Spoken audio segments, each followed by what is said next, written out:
Polencar is able to join the call. I know we have Dan Castle, I believe, on the line presenting. Yes, I believe I'll be representing. I believe I'll be representing the county executive today. Thank you. Okay, thanks so much. And then was Mayor Brown able to join the call?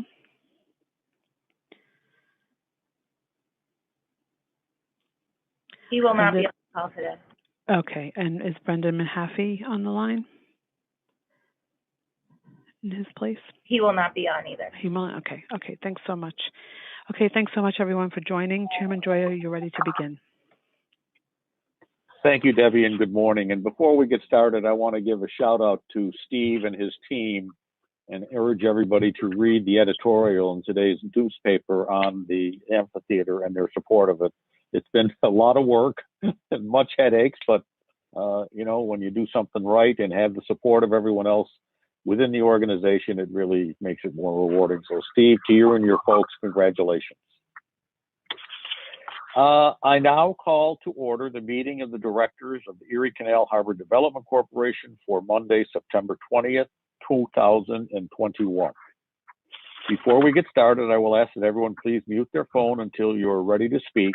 Also, for the record, I will ask that anyone wishing to speak, please be sure to state your name before you begin. I'd like to note for the record that in accordance with recently passed legislation, this meeting will be conducted by teleconference. I will also note for the record that public was given the opportunity to comment on the agenda items by submitting their written comments by 4:30 p.m. on Friday.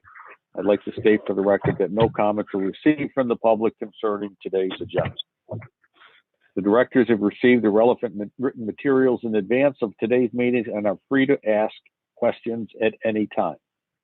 Before we begin the substantive portion of the meeting, I would like to ask the directors whether anyone has potential conflict of interest with respect to any of the agenda items. If so, I would ask that you please make appropriate disclosure on the record at this time.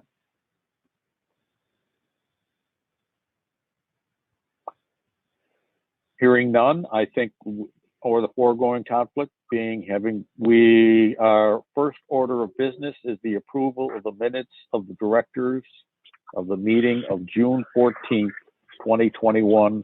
I'd like to remind everyone to please state your name before speaking. Any questions, comments, additions, or deletions?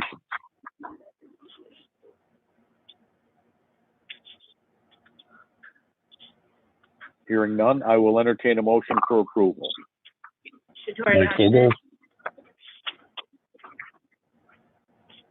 I have a motion. Do I have a second? Mike Vogel, second. All in favor? Aye. Aye. Aye. Any opposed? Thank you. I'd like to call upon Steve to present the next item on today's agenda, a request for the corporation to amend its contract for architectural and engineering services in connection with Phase 2 of the Buffalo Outer Harbor Access and Activation Civic Improvement Project. Mr. Rinaldi. Thank you, Robert. Good morning, everyone. A little bit of background as we've been working with this consultant for quite some time. They were originally selected by ECHDC as part of a competitive procurement advertised in the contract reporter. And their original work, which is now known as the Lakeside Complex, facilitated greater public use and enjoyment of 30 acres at the southern end of the Outer Harbor. Successfully integrating passive and active recreational uses with environmental remediation and upland habitat restoration, the project included the extension of the waterfront trail system, a new grass lawn, an urban bike park, off-road trails, as well as setting aside around 15 acres of meadow and fenced habitat restoration areas. Given their extensive knowledge of the site conditions and work with stakeholders, the consultant was then part of a team which analyzed ECHDC's entire 200-acre property, engaged the public through a series of open house and stakeholder meetings, and developed a preferred plan for the Outer Harbor, which the board filed back in 2019. The consultant's work was then worked into and adopted by the board of directors in November of 2020, now known as the Buffalo Outer Harbor Civic and Land Use Improvements general project plan. They've completed the construction documents for the Terminal B restoration and progressed the early design phases for additional improvements to the lakeside complex, the area north of the Bell Slip, and Wilkeson Point. This proposed contract amendment would allow the consultant to complete the construction documents for these latter improvements, all of which are now included as Phase 1 improvements in the general project plan. The amendment would also cover tasks for the advertisement of bids and construction administration, allowing the consultant to complete these projects through to their opening to the public.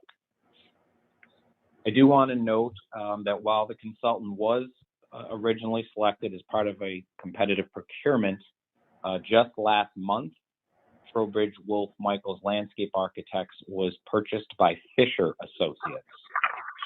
Work under this amendment would still continue to be led by team leader Catherine Wolf and project manager Margot Tweeten, who were both principals with Trowbridge and now work for Fisher Associates. The consultant has unique familiarity with the history of the project, as well as the complex coordination between the public, stakeholders, City of Buffalo, as well as ECHDC. A contract reporter exemption was approved by Empire State Development on September 13th of 2021 for this amendment. And based on consideration of the consultant's ability to perform the services provided for in the proposed contract, as well as a review of the list of offers determined to be non-responsible bidders and debarred offers maintained by New York State OGS, staff considers the consultant, which is now Fisher Associates, to be responsible. The contract amendment will cover fees and expenses starting this month through March 31st of 2026. The added amount to complete the scope of work referenced in the materials shall not exceed $375,000, including reimbursables, for a total amended contract amount of $4,114,860, which does include a contingency. The funding source shall be the New York Power Relicensing Agreement, and ESD's non-discrimination and contractor and supplier diversity policy will apply to this contract amendment as well. Empire State Development staff has determined that the action, which involves entering into a contract amendment to undertake planning, detailed architectural design and engineering of the project, it constitutes a Type 2 action as defined by the State Environmental Quality Review Act. No further environmental review is required at this time. The directors are requested to make a determination of responsibility with respect to the proposed consultant, as well as authorize the corporation to enter into a contract amendment with Fisher Associates for an amount not to exceed $375,000 for a total contract amount of $4,114,860, as well as to authorize the corporation to take all related actions. Based on this information, I recommend approval of the requested actions. Thank you, Steve. I'd like to remind everyone to please state your name if you have anything before you're speaking. Are there any questions or comments from the directors with regard to this item?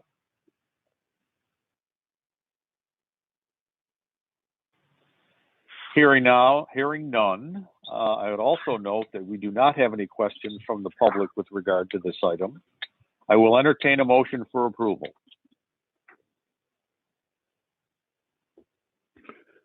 Mike Vogel, so move. Second? Connie Lyden, second. Thank you. All in favor? Aye. Aye. Any opposed? Thank you. The motion carries. Steve will now present a request for the corporation to amend its contract for construction management services in connection with the Buffalo Outer Harbor Improvement Project. Steve? Great. Thanks again, Robert. Earlier this year, the directors authorized entering into a contract with the Turner Construction Company for construction management services on the Outer Harbor, including all of the Phase 1 capital improvements in the Outer Harbor General Project Plan. To date, the consultant has provided a constructability review, construction estimates, and managed the early bid process for the Terminal B renovation project. And as we just discussed, the next wave of Phase 1 capital improvements will be progressing through final design under Fisher. This amendment with Turner will allow the consultant to provide pre-construction services, basically constructability reviews and independent cost estimates prior to these next improvements being issued for bid proposals.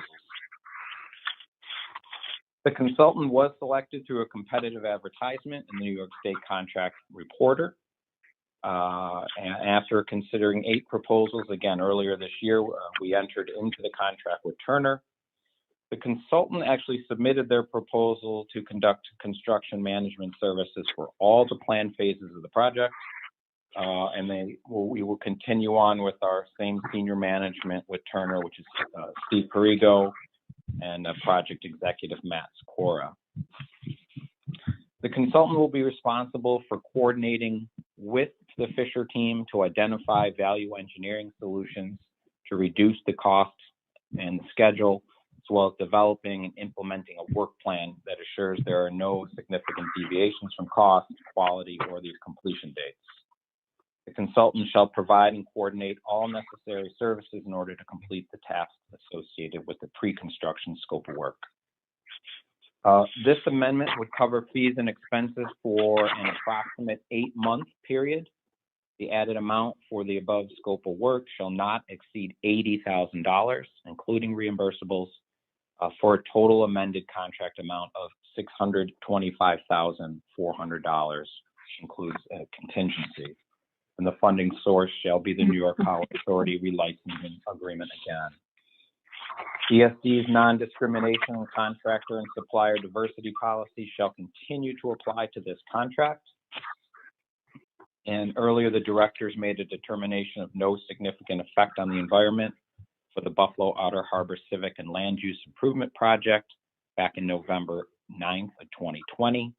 This determination addressed all aspects of the project, including construction management activities to be covered under this contract amendment. Therefore, no further environmental review is required in connection with this action. The directors are requested to make a determination of responsibility with respect to the proposed consultant, authorize the corporation to enter into a contract amendment with the Turner Construction Company for an amount not to exceed $80,000, including reimbursables, for a total amended contract amount of $625,400, including contingency, and to authorize the corporation to take all related actions. Based on the foregoing, I recommend approval of the requested actions. Robert? Thank you, Steve. Are there any questions or comments from the directors with regard to this item?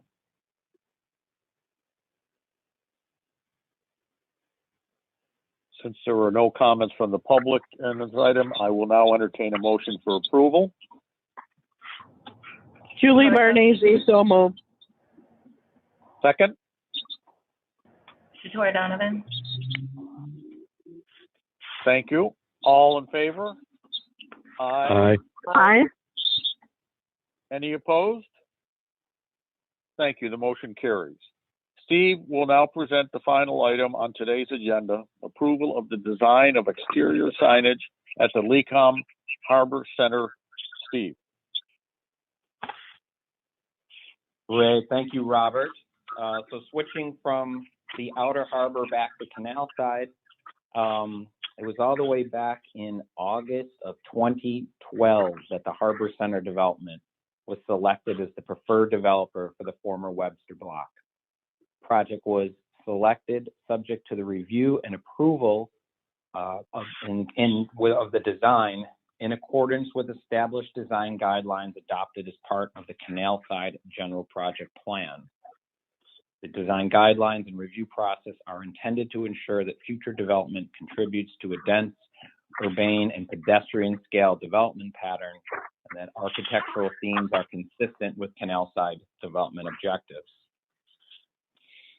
As I describe the changes, please note that there are renderings as well as material information included as an attachment to the materials for your reference.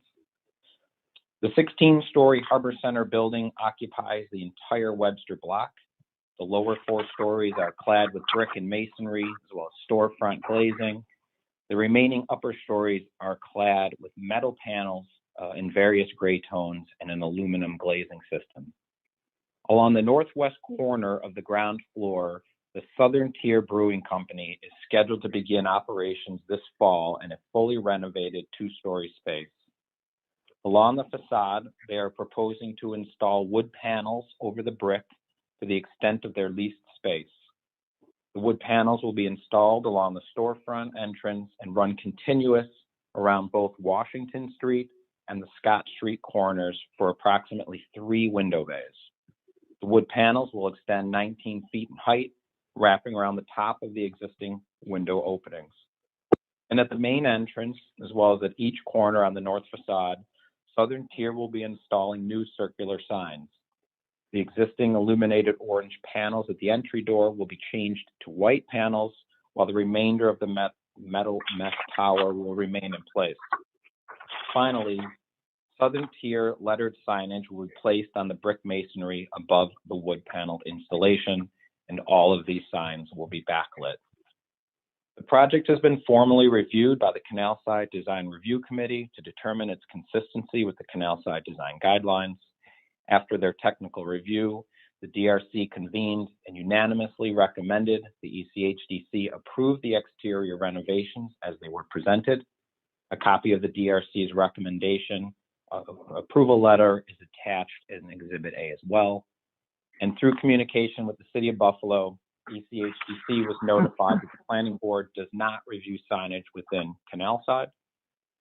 Based upon review and consideration of the DRC's recommendation, ECHDC staff finds that the Southern Tier Brewing Company exterior signage is consistent with the Canal Side Design Guidelines. Based upon the foregoing, the directors are requested to, based on the recommendations of the Design Committee, find that the project is consistent with the design guidelines established by the corporation as part of the general project plan for the Canal Side Land Use Improvement Project without modification thereof, and to take all related actions. Again, based on these materials, I recommend approval of the requested actions. Great, thank you, Steve. Are there any questions or comments from the directors? Connie Leiden. I'd like to make a comment. Certainly. I'd like to, okay, the signage plan is one of the best that I've ever had a chance to take a look at and review. Southern Tier just has a history of doing things right, and once again, they did it. This is just great, what they're proposing. That's it. Thank you. That's great. Thank you, Connie. Any other directors? I will entertain a motion for approval. So moved. Connie Leiden. Second. Mike Vogel, Julie second. Barnese, second. All in favor? Aye. Aye. Aye. Aye. Any opposed? Thank you. The motion carries. There being no further business, may I have a motion to adjourn this meeting? Mike Vogel, so move. Second.